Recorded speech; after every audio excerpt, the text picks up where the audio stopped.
ಮುರುಡೇಶ್ವರ ದೇವಾಲಯ. ಕರ್ನಾಟಕದಲ್ಲಿರುವ ಉತ್ತರ ಕನ್ನಡ ಜಿಲ್ಲೆಯಲ್ಲಿರುವ ಹಿಂದೂ ದೇವಾಲಯವಾಗಿದೆ ಈ ಮುರುಡೇಶ್ವರ ದೇವಾಲಯ. ಈ ದೇವಾಲಯವು ಅರಬ್ಬಿ ಸಮುದ್ರದ ಬಳಿ ಇರುವ ಕಂದುಕಗಿರಿ ಎಂದು ಕರೆಯಲ್ಪಡುವ ಸಣ್ಣ ಬೆಟ್ಟದ ಮೇಲೆ ನೆಲೆಗೊಂಡಿದೆ.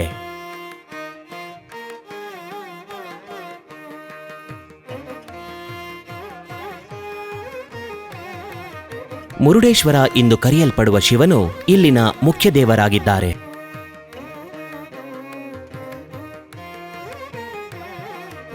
ಮುರುಡೇಶ್ವರ ಎಂದು ಕೇಳಿದಾಗ ಮೊದಲು ನೆನಪಿಗೆ ಬರುವುದು ಇಲ್ಲಿನ 123 ಅಡಿ ಎತ್ತರದ ದೈತ್ಯ ಶಿವನ ಪ್ರತಿಮೆ. ದೂರದಿಂದ ನೋಡಿದಾಗ ಈ ಪ್ರಕೃತಿಯು ಆಕಾಶದಲ್ಲಿ ಮೋಡಗಳನ್ನು ಬರೆದಂತೆ ಕಾಣುತ್ತದೆ. ಇದು ವಿಶ್ವದ 2ನೇ ಅತಿ ದೊಡ್ಡ ಶಿವನ ಪ್ರತಿಮೆ ಎಂದು ಹೇಳಲಾಗುತ್ತದೆ.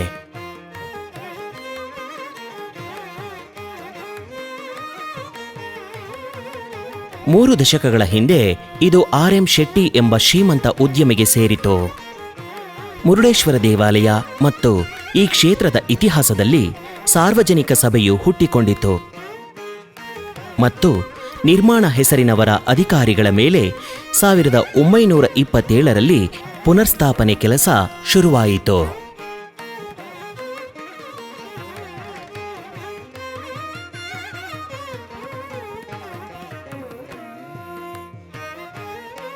ನಂತರ ಪದ್ಮಾಸನ ಮತ್ತು 20 ಅಂತಸ್ತಿನ ರಾಜಗೋಪುರದಲ್ಲಿ ಧ್ಯಾನದಲ್ಲಿ ಕುಳಿತಿರುವ 4 ತೋಳುಗಳ ಶಿವನ ಬೃಹತ್ ಶಿಲ್ಪವನ್ನು ಶೆಟ್ಟಿಯವರು ನಿರ್ಮಾಣ ಮಾಡಿದರು.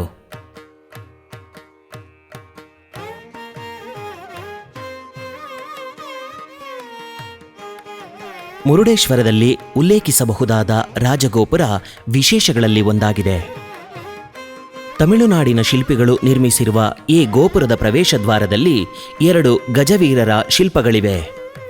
ಹಾಗೆಯೇ ಗೀತೋಪದೇಶ, ಸೂರ್ಯದೇವನ 7 ಕುದುರೆಗಳನ್ನು ಹೊಂದಿರುವ ರಥದಲ್ಲಿ ಇರುವ ಶಿಲ್ಪಗಳನ್ನು ನಾವು ಮುರುಡೇಶ್ವರ ದೇವಾಲಯದ ರಚನೆಗಳ ಬಳಿ ಕಾಣಬಹುದು. 123 ಅಡಿ ಎತ್ತರದ ಶಿವನ ಶಿಲ್ಪವನ್ನು ಶಿವಮೊಗ್ಗ ಜಿಲ್ಲೆಯ ಕಾಶಿನಾಥ್ ನೇತೃತ್ವದ ಶಿಲ್ಪಿಗಳ ತಂಡ ಕಾಂಕ್ರೀಟಿನಲ್ಲಿ ರಚನೆ ಮಾಡಿದ್ದಾರೆ. ಪ್ರತಿಮೆಗೆ ಕಾಂಕ್ರೀಟ್ ಮೇಲೆ ಬೆಳ್ಳಿ ಲೇಪಿತವಾಗಿದೆ. ಸೂರ್ಯನ ಬೆಳಕಿನಲ್ಲಿ ಹೊಳೆಯುವ ಈ ಅದ್ಭುತ ಪ್ರತಿಮೆ 2 ವರ್ಷಗಳ ನಿರಂತರ ಪ್ರಯತ್ನದ ನಂತರ ಪೂರ್ಣಗೊಂಡಿದೆ. ಈ ಪ್ರತಿಮೆಯ ಮಹಿಮೆಯನ್ನು ಉಲ್ಲೇಖಿಸುವುದು ಯೋಗ್ಯವಾಗಿದೆ.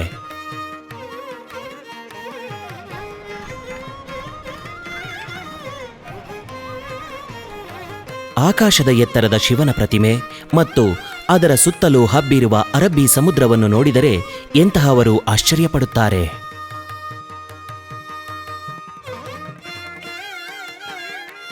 ಜಗತ್ತಿನ 2ನೇ ಅತಿದೊಡ್ಡ ಶಿವನ ಪ್ರತಿಮೆ ಇರುವ ಸ್ಥಳವೇ ಭಕ್ತಾದಿಗಳನ್ನು ಇಲ್ಲಿಗೆ ಬರುವಂತೆ ಮಾಡುತ್ತದೆ.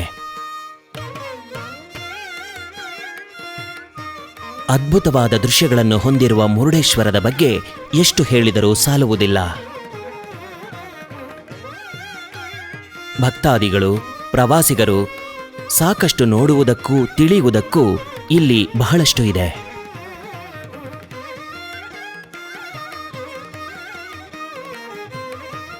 ಮುರುಡೇಶ್ವರದಲ್ಲಿ ಪೂಜಿಸಲ್ಪಡುವ ಆತ್ಮಲಿಂಗವನ್ನು ರಾವಣನು ಲಂಕೆಗೆ ತೆಗೆದುಕೊಂಡು ಹೋಗಲು ನಿರ್ಧಾರ ಮಾಡಿದನು.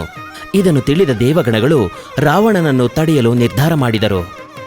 ರಾವಣನು ಆತ್ಮಲಿಂಗವನ್ನು ತೆಗೆದುಕೊಂಡು ಹೋದರೆ ಪ್ರಪಂಚದ ಮೇಲೆ ವಿನಾಶ ಉಂಟಾಗುತ್ತದೆ ಎಂದು ಅರಿತುಕೊಂಡ ದೇವತೆಗಳು ಸಹಾಯಕ್ಕಾಗಿ ಗಣೇಶನ ಬಳಿಗೆ ಹೋಗುತ್ತಾರೆ. ದಂತಕಥೆಗಳ ಪ್ರಕಾರ ಗಣೇಶ ಹುಡುಗನ ರೂಪದಲ್ಲಿ ಬಂದು ರಾವಣನನ್ನು ಕುತಂತ್ರದಿಂದ ತಡೆದು ಮತ್ತು ರಾವಣ ಅವನನ್ನು ಎಳೆಯಲು ಯತ್ನಿಸಿದಾಗ ಅವನನ್ನು ತುಂಡುಗಳಾಗಿ ಕತ್ತರಿಸಿದರು. ಅದರ ಒಂದು ಭಾಗ ಬಿದ್ದ ಸ್ಥಳವೇ ಮುರುಡೇಶ್ವರ ಎಂದು ಪುರಾಣಗಳು ಹೇಳುತ್ತವೆ. 3 ಭಾಗದಲ್ಲೂ ಸಮುದ್ರದಿಂದ ಸುತ್ತುವರಿದ ಜಾಗವಾದ್ದರಿಂದ ಇದು ತುಂಬಾ ಪ್ರಸಿದ್ಧವಾಗಿದೆ. ಗೋಪುರದ ಮೇಲಿನಿಂದ ಸಮುದ್ರದ ನೋಟಗಳು ಮತ್ತು ಕಡಲ ತೀರವು ಭಕ್ತರನ್ನು ಮಾತ್ರವಲ್ಲದೆ ಪ್ರವಾಸಿಗರನ್ನು ಕೂಡ ಆಕರ್ಷಿಸುತ್ತದೆ. ಮುರುಡೇಶ್ವರದ ಭೇಟಿಯನ್ನು ಪೂರ್ಣಗೊಳಿಸಬೇಕಾದರೆ ರಾಜಗೋಪುರವನ್ನು ಹತ್ತಲೇಬೇಕು. 10 ರೂಪಾಯಿಗೆ 18ನೇ ಮಹಡಿಯವರೆಗಿನ ಜಾಗಕ್ಕೆ ಲಿಫ್ಟಿನಲ್ಲಿ ಕರೆದುಕೊಂಡು ಹೋಗುತ್ತಾರೆ.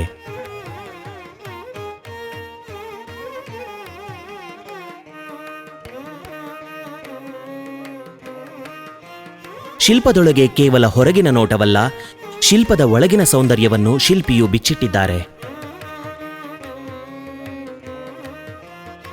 ಈ ಜಾಗದಲ್ಲಿ 2 ವಸ್ತು ಸಂಗ್ರಹಾಲಯಗಳಿವೆ ಮತ್ತು ಕತೆ ಇಲ್ಲಿಂದ ಶುರುವಾಗುತ್ತದೆ. ಮುರುಡೇಶ್ವರ ದೇವಸ್ಥಾನದ ಶಿವ ಪ್ರತಿಮೆ ಮತ್ತು ರಾಜಗೋಪುರದ ನಡುವೆ ಇಲ್ಲಿ ನೋಡಲು ಹಲವು ಪ್ರೇಕ್ಷಣೀಯ ಸ್ಥಳಗಳಿವೆ.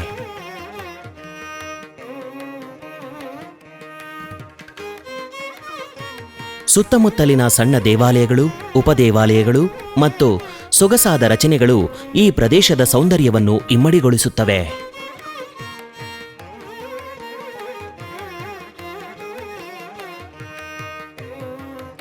ದೇವಾಲಯದ ಸಮಯವು ಬೆಳಿಗ್ಗೆ 3ರಿಂದ ಮಧ್ಯಾಹ್ನ 1 ಗಂಟೆಯವರೆಗೆ ಮತ್ತು ಮಧ್ಯಾಹ್ನ 3ರಿಂದ ರಾತ್ರಿ 8:30ರವರೆಗೆ ಇರುತ್ತದೆ. ಆದರೆ ಸಮುದ್ರದ ವೀಕ್ಷಣೆಗಳು ಮತ್ತು ಕಡಲ ತೀರದ ಸೌಂದರ್ಯವನ್ನು ನೋಡಲು ಸಂಜೆ ಭೇಟಿ ನೀಡುವುದು ಉತ್ತಮವಾದ ಸಮಯ. ಮೂಕಾಂಬಿಕಾ ಅಥವಾ ಧರ್ಮಸ್ಥಳದಂತಲ್ಲ ಈ ಮುರುಡೇಶ್ವರ. ಪ್ರವಾಸಿಗರು ಹಾಗೂ ಭಕ್ತರು ಇಲ್ಲಿ ಮನೋರಂಜನೆ ಮತ್ತು ಪ್ರೇಕ್ಷಣೀಯ ಸ್ಥಳಗಳನ್ನು ವೀಕ್ಷಣೆ ಮಾಡಬಹುದಾಗಿದೆ.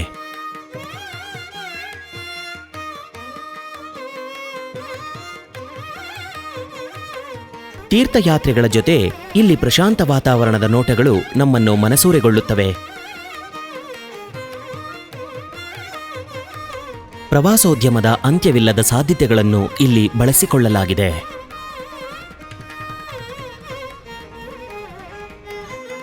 ದಂತಕಥೆ ಮತ್ತು ಇತಿಹಾಸದೊಂದಿಗೆ ಹೆಣೆದುಕೊಂಡಿರುವ ಮುರುಡೇಶ್ವರ ದೇವಾಲಯವು ದೃಶ್ಯಗಳು ಮತ್ತು ಆಕರ್ಷಣೆಗಳ ಅದ್ಭುತ ಪ್ರಪಂಚವಾಗಿದೆ.